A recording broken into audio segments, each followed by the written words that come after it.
सब्र का फल मीठा होता है। दोस्तों, यह प्रसिद्ध मुहावरा तो आपने सुना ही होगा, जो यह कहना चाहता है कि इंसान को अपने मन में धैर्य रखना चाहिए, क्योंकि सब कुछ धीरे धीरे ही होता है। अगर कोई माली एक ही दिन में किसी पौधे को 100 घड़े पानी से भी सींच दे, तब भी फल मौसम आने पर ही लगेंगे। इसीलिए जीवन में बड़ी सफलताओं का स्वाद चखने के लिए इंसान के भीतर धैर्य होना आवश्यक है। चाहे जॉब में करियर बनाना हो, बिजनेस सेट करना हो, या फिर अपने सपनों को पूरा करना हो, सब्र सफलता के सफर में मील के पत्थर का काम करता है।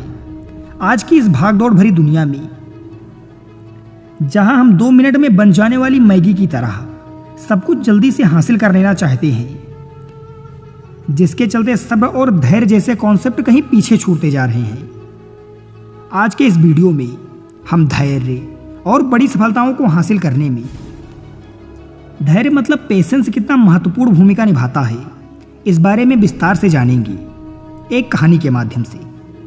एक बार एक व्यक्ति एक महात्मा जी के पास जाता है और उनसे कहता है, मुनिवर, मेरे साथ एक बहुत ही बड़ी समस्या है कि मैं किसी एक लक्ष्य पर लंबे समय तक टिक ही नहीं पाता हूं।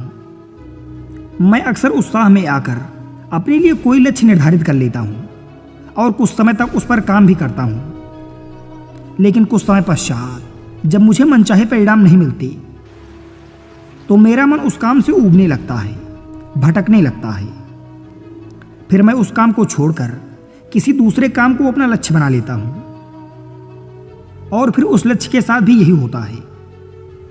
जब मुझे उसमें भी मनचाहे परिणाम नहीं मिलते, तो मैं उसे भी छोड़ देता हूं और किसी तीसरे काम को लक्ष्य बना लेता हूं, और सालों से मेरे साथ यही होता जा रहा है। मुझे यह भी पता है कि अपने बार बार लक्ष्य बदलने की आदत की वजह से ही मैं आज तक किसी भी काम में सफल नहीं हो पाया हूं। लेकिन मैं क्या करूं? बहुत प्रयास करने के बाद भी मैं अपनी इस आदत को छोड़ नहीं पा रहा हूं। मुनिवर, मैं आपके पास बड़ी उम्मीद लेकर आया हूं। कृपया मुझे कोई ऐसा तरीका बताएं जिससे मैं अपनी इस आदत को छोड़कर एक लक्ष्य पर तब तक टिका रह सकूं जब तक मैं उस लक्ष्य को हासिल ना करूं। महात्मा जी ने उस व्यक्ति की बात पूरे ध्यान से सुनी और फिर गंभीर स्वर में कहना शुरू किया कि सब्र और सहनशीलता, ये वो अंदरूनी ताकत है जो केवल मजबूत लोगों में होती है। धैर्य के साथ काम करने से परिणाम अच्छे मिलते हैं, परंतु यह जरूरी तो नहीं कि परिणाम हर बार हमारी उम्मीद के अनुसार और अच्छे ही हों। बहुत बार ऐसा होता है कि हमारी कोशिश के बावजूद कुछ ना कुछ कमी रह जाती है और परिणाम हमारी उम्मीद को पूरा नहीं करता। ऐसी स्थिति में ज़्यादातर लोग अपना धैर्य खो देते हैं, जबकि ऐसे समय में ही इंसान के धैर्य की असली परख होती है। सब्र का टूट जाना अक्सर आम बात है, और यह तब होता है जब चीज़ें उतनी जल्दी नहीं होती जितनी जल्दी हम चाहते हैं। लेकिन यह आदत आम बात तभी तक है जब यह एक निश्चित समय के लिए हो और इससे होने वाला नुकसान कम हो। बार बार और जल्दी जल्दी अपने धैर्य को खोना हमें शारीरिक और मानसिक नुकसान पहुंचाता है, साथ ही यह हमारे सामाजिक जीवन को भी बर्बाद कर सकता है, क्योंकि बार बार अपना सब्र खोने से लोगों का हम पर से विश्वास खत्म हो जाता है। जाहिर सी बात है, ऐसी मानसिकता के साथ तुम अपने लक्ष्य पर केंद्रित कैसे रह पाओगे? और आज के इस भागदौड़ भरी जिंदगी में, जहां मन को भटकाने वाली इतनी सारी चीजें हैं, ऐसी स्थिति में लंबे समय तक किसी एक काम पर अपने ध्यान को लगाए रख पाना बहुत मुश्किल होता जा रहा है। तो फिर इसका समाधान क्या है? इसका समाधान है मन को शांत रखने का प्रयास और जागरूकता का अभ्यास करना। जागरूकता यानी मन को वर्तमान में स्थिर और केंद्रित रखना। वर्तमान में जो कुछ भी हो रहा है उसमें डूब जाना, खो जाना, लीन हो जाना ही जागरूकता है।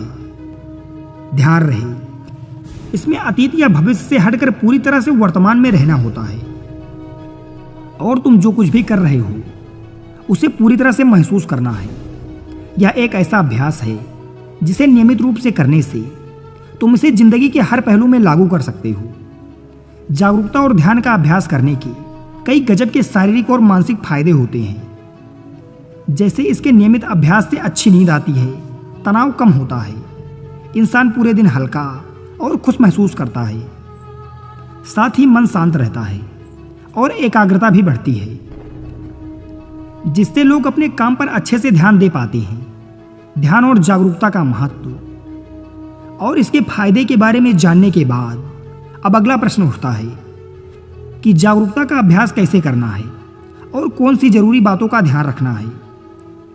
तो सबसे पहले तुम्हें एक मजबूत इरादा बनाना चाहिए और इसके फायदों को ध्यान में रखते हुए तुम्हें यह अच्छे से पता होना चाहिए कि तुम जागरूकता और ध्यान का अभ्यास करना क्यों चाहते हो। जब इसके पीछे कोई मजबूत कारण होगा तभी तुम इस अभ्यास को लंबे समय तक कर पाओगे। जैसे किसी के लिए यह कारण अपना तनाव कम करना हो सकता है, तो कुछ लोगों के लिए अच्छी नींद आना। तो सबसे पहले तुम्हें यह तय करना है कि ध्यान या जागरूकता के पीछे तुम्हारा अपना कारण क्या है। अब जब तुमने यह तय कर लिया कि तुम्हें अभ्यास क्यों करना है, तो सबसे पहले तुम्हें अपने अतीत और भविष्य के फालतू के विचारों को बाहर का रास्ता दिखाना है। तुम्हें यह पता होना चाहिए कि तुम्हारी ऊर्जा अतीत के लिए पश्चाताप या भविष्य के लिए चिंता करने के लिए नहीं है, बल्कि अपने वर्तमान पर ध्यान देकर अपने जीवन को एक नई दिशा देने के लिए है। तुम्हें अपने आज के लक्ष्यों पर ध्यान देकर अपने भविष्य की वागडोर अपने हाथों में लेनी है। अब यहां जागरूकता के अभ्यास में दूसरी बात आती है ध्यान देने की, यानी खुद को एकाग्रचित करने की। और इसके कई तरीके हैं। पहला, तुम किसी जगह पर आरामदायक स्थिति में बैठ जाओ और अपनी आती जाती सांसों पर ध्यान दो कि कैसे तुम्हारी सांसें तुम्हारी नाक के अंदर जा रही हैं और कैसे बाहर निकल रही हैं। सारा ध्यान इसी पर लगाना है। दूसरा तरीका है कि तुम शांति से बैठकर अपने मन में चलने वाले विचारों को ध्यान से देख सकते हो। तुम्हें मन में चल रहे विचारों को सिर्फ देखना है, किसी भी विचार को पकड़ना नहीं है। विचार आएंगे और गायब हो जाएंगे, तुम्हें बस देखना है। सड़क के किनारे बैठे उस आदमी की तरह जो वहां से आते जाते राहगीरों को देख रहा है लेकिन किसी को रोक नहीं रहा। या कुछ लोग अपने भगवान या मंत्रों का भी जाप करते हैं, जिसका जहां मन लगे, जिसके लिए जो तरीका काम करे। सभी सही है, पर यहां सबसे महत्वपूर्ण बात है ध्यान देने की, एकाग्रचित रहने की, फिर वो चाहे किसी भी तरीके से हो।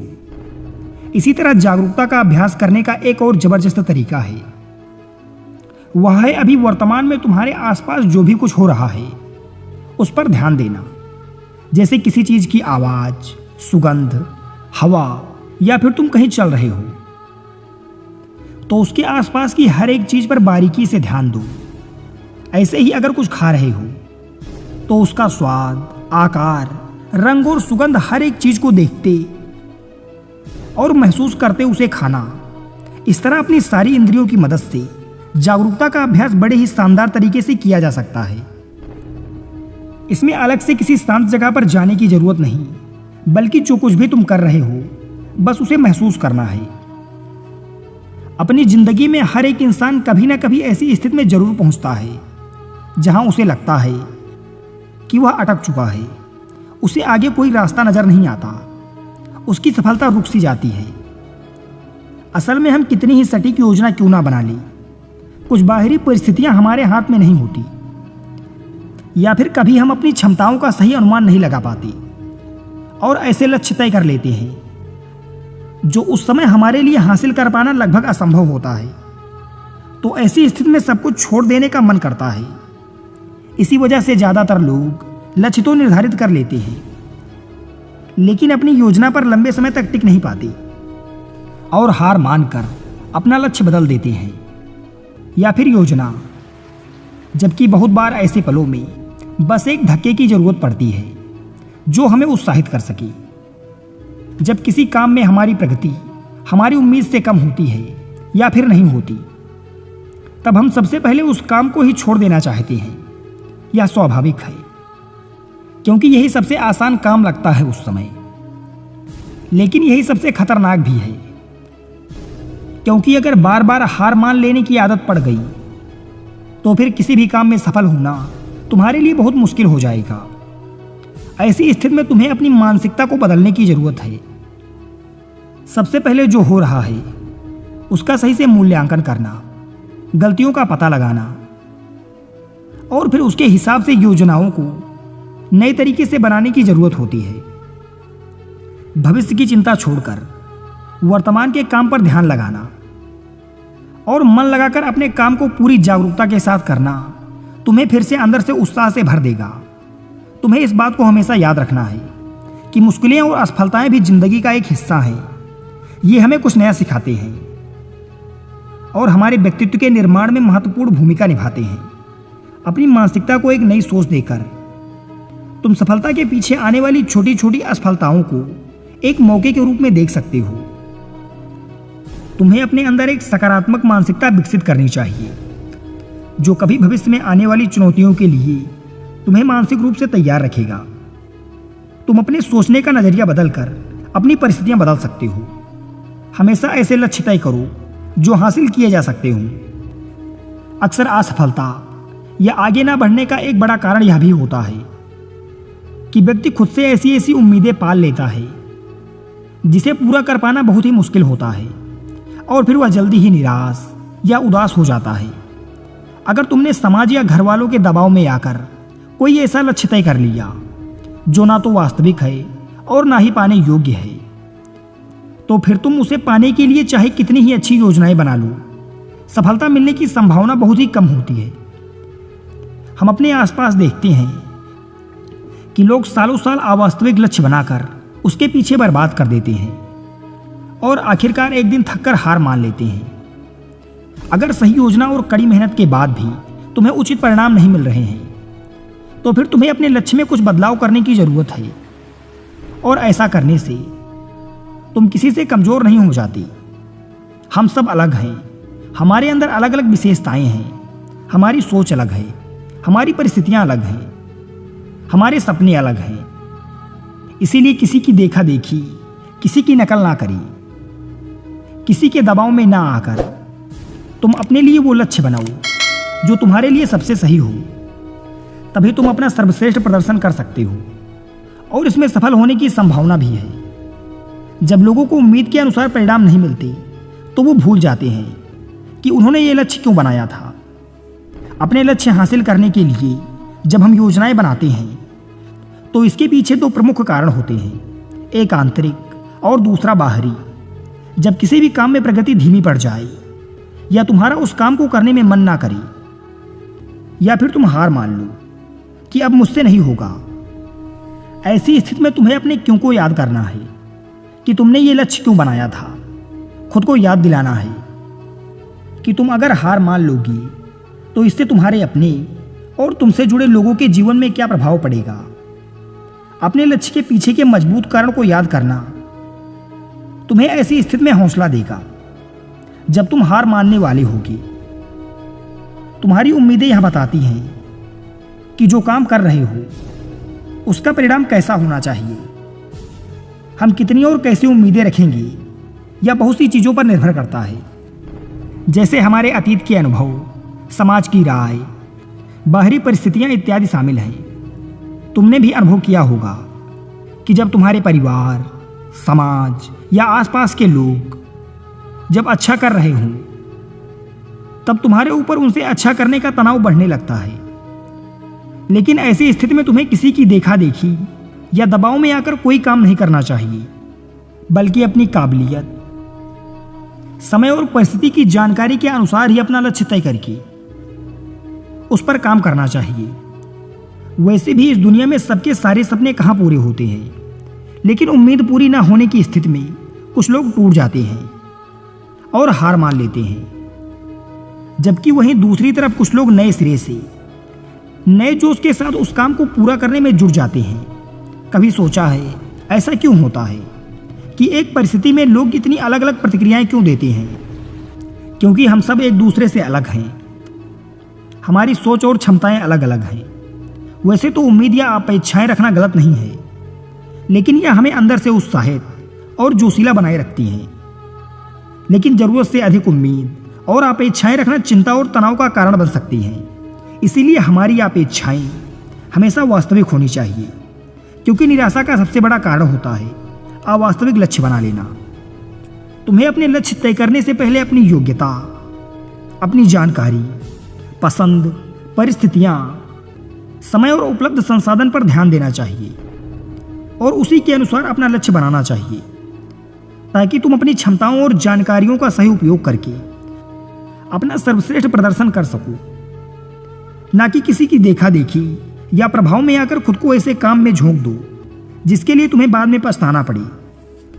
श्रीमद् भागवत गीता में कहा गया है कि कर्म करो, फल की चिंता मत करो, यानी कि सिर्फ परिणाम के लालच में आकर काम ना करें, बल्कि उसके सफर का भी आनंद उठाएं। परिणाम मिलने में समय लगता है और बहुत बार वो हमारी उम्मीद से मेल नहीं खाता, लेकिन जब हम उस काम की प्रक्रिया में खुशी महसूस करना शुरू कर देते हैं, तब हम अपना सर्वश्रेष्ठ कर रहे होते हैं। फिर वह काम हमारे लिए काम नहीं बल्कि आनंद का स्रोत बन जाता है। सफलता की राह पर अक्सर उतार चढ़ाव आते ही रहते हैं। बहुत सी मुश्किलें और चुनौतियों का सामना करना पड़ता है। इसी तरह बहुत बार परिणाम तुम्हारी सोच के बिल्कुल विपरीत होगा, लेकिन तुम्हें उस काम को करने में ही आनंद आ रहा है, तो तुम उदास और हताश होने से बच जाओगे। कहते हैं कि जिंदगी का क्या भरोसा कब किस मोड़ पर ले आए। जीवन पूरी तरह से अनिश्चित है और हमेशा हमारी योजनाओं के अनुसार चीजें नहीं हो सकती, बल्कि इसमें बाहरी परिस्थितियां भी अपना असर डालती हैं, जिन पर हमारा कोई बस नहीं होता। इसीलिए जरूरी है कि हमारी उम्मीदों में थोड़ा लचीलापन हो। हमें किसी भी तरह से अनचाहे परिणाम के लिए हमेशा मानसिक रूप से तैयार रहना चाहिए। इससे अचानक परिस्थितियां बदलने पर व्यक्ति को सदमा नहीं लगता और वह सकारात्मक सोच के साथ आगे आने वाली परिस्थितियों का डटकर सामना कर सकता है। धैर्य टूटने और निराशा में डूबने का अगला सबसे बड़ा कारण है दूसरों से अपनी तुलना करना। क्या चीते की रफ्तार की तुलना हाथी के चाल से करके इन दोनों में से किसी एक को दूसरे से कम समझना चाहिए? क्या शेर और मगरमच्छ की तुलना की जा सकती है? यह दोनों ही अपने अपने क्षेत्र के सिकंदर हैं। हम सभी एक दूसरे से अलग हैं, हमारा व्यक्तित्व अलग है। इसीलिए तुलना किसी भी प्रकार से फायदेमंद नहीं होती। हर किसी का अतीत अलग था, परिस्थितियां अलग थी। बेवजह की तुलना करना हमें तनाव में डाल सकता है, जो हमारे काम और स्वास्थ्य दोनों के लिए सही नहीं है। इसीलिए दूसरों में अपनी तुलना करने की बजाय अपने काम पर ध्यान लगाओ। लक्ष्य हासिल करने की दिशा में मनचाहे परिणाम ना मिलने पर कभी खुद को दोष ना दो। खुद के प्रति ज्यादा कठोर होना भी ठीक नहीं है, क्योंकि लगातार खुद को ही दोष देते रहने से हालात तो बदलेंगे नहीं, बल्कि तुम्हारा आत्मविश्वास और आत्मसम्मान बुरी तरह से प्रभावित होगा, जिसका परिणाम यह होगा कि तुम फिर से नए तरीके से शुरुआत करने में खुद को बेबस महसूस करोगे। कहते हैं जैसा इंसान सोचता है एक दिन वैसा ही बन जाता है। इसीलिए यह जरूरी है कि हम इस बात को लेकर जागरूक रहें। जीवन में मुश्किलें और चुनौतियां आने पर सबसे पहले वही लोग अपना धैर्य खोते हैं जिनका मन अशांत और बेचैन होता है, यानी जिनके मन और शरीर के बीच तालमेल ठीक नहीं होता। तो अगर अपने मन और शरीर के बीच ठीक से तालमेल बिठाना सीख लो, तो अपने ज्यादा धैर्य और आत्मविश्वास के साथ आने वाली चुनौतियों का सामना कर सकते हो।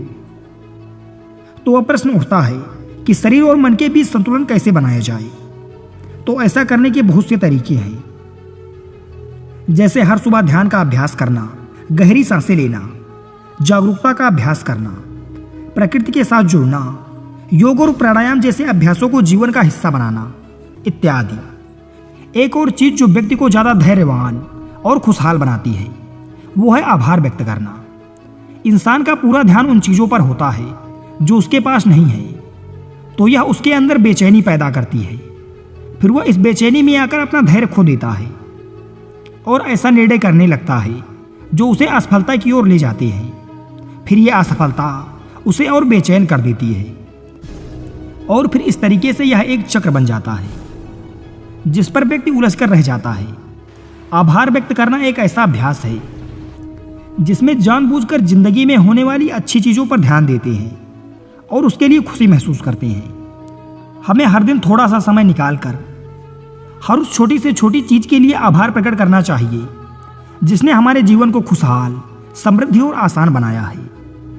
धन्यवाद अदा करने का यह अभ्यास हमारी मानसिकता को बदलकर हमारे अंदर धैर्य विकसित करने में एक महत्वपूर्ण भूमिका निभाता है। अगली चीज जो इंसान के अंदर धैर्य विकसित करती है वो है अपने समय का सही उपयोग करना। तुमने देखा होगा कि कुछ लोग समय की कमी का रोना रोते रहते हैं, जबकि समय सबके पास एक बराबर है। दिन के 24 घंटे और हफ्ते के 7 दिन। इसी समय का सदुपयोग करके कुछ लोग बहुत बड़ी सफलता को भी हासिल कर लेते हैं, तो कुछ लोग तो ठीक से अपने दिन को खत्म भी नहीं कर पाते। इन दोनों ही प्रकार के लोगों में सिर्फ एक ही फर्क है, वो है अपने समय का सदुपयोग करना। सही उपयोग करने की दिशा में पहला कदम है अपनी प्राथमिकताओं को तय करना, यानी उन कामों को निश्चित करना जो हमारे लिए ज़्यादा जरूरी है। फिर उन्हें पूरा करने की योजना बनाकर एक समय सीमा तय करना। काम पूरा करने की समय सीमा निश्चित करना जरूरी है, क्योंकि यही हमें अनुशासित करता है, वरना टाल मटोल करना तो इंसानी स्वभाव है। जितनी भी बड़ी हस्तियां हुई हैं, सब में एक बात समान है कि उन्होंने समय और धैर्य का महत्व समय रहते समझ लिया था। जब हमें कोई दूरगामी लक्ष्य प्राप्त नहीं होते हैं तो उसकी सफलता के लिए धैर्य का होना कितना महत्वपूर्ण है, ये बात उन सबको भली भांति पता थी। कुछ लोग धैर्य और सब्र को गलत तरीके से समझते हैं। उन्हें लगता है हाथ पर हाथ रखकर इंतजार करना ही धैर्य है, जबकि धैर्य एक सतत चलने वाला कर्म है।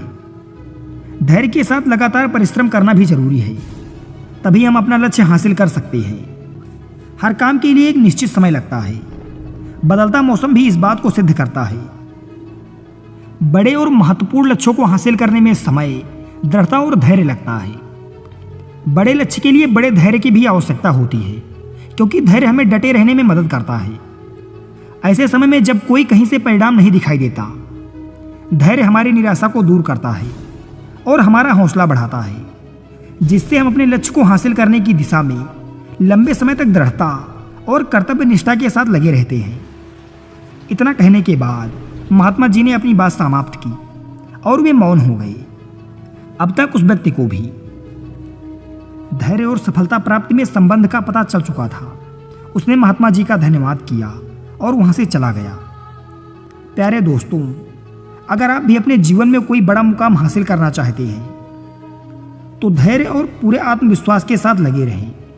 यदि आप आधे रास्ते में ही रास्ता बदल लेते हैं तो आपका अब तक का समय जो आपने उस रास्ते को दिया है वो व्यर्थ हो जाएगा। इसीलिए धैर्य के साथ अपने लक्ष्य पर बढ़ते चलो। पता नहीं किस मोड़ पर सफलता आपका इंतजार कर रही हो, तो इसीलिए धैर्य के साथ निरंतर अपने कर्म को करते रहें। सफलता आपको अवश्य मिलेगी। इन्हीं शुभकामनाओं के साथ मिलते हैं किसी अन्य वीडियो में, जिंदगी से जुड़े किसी अन्य गंभीर टॉपिक के साथ। धन्यवाद।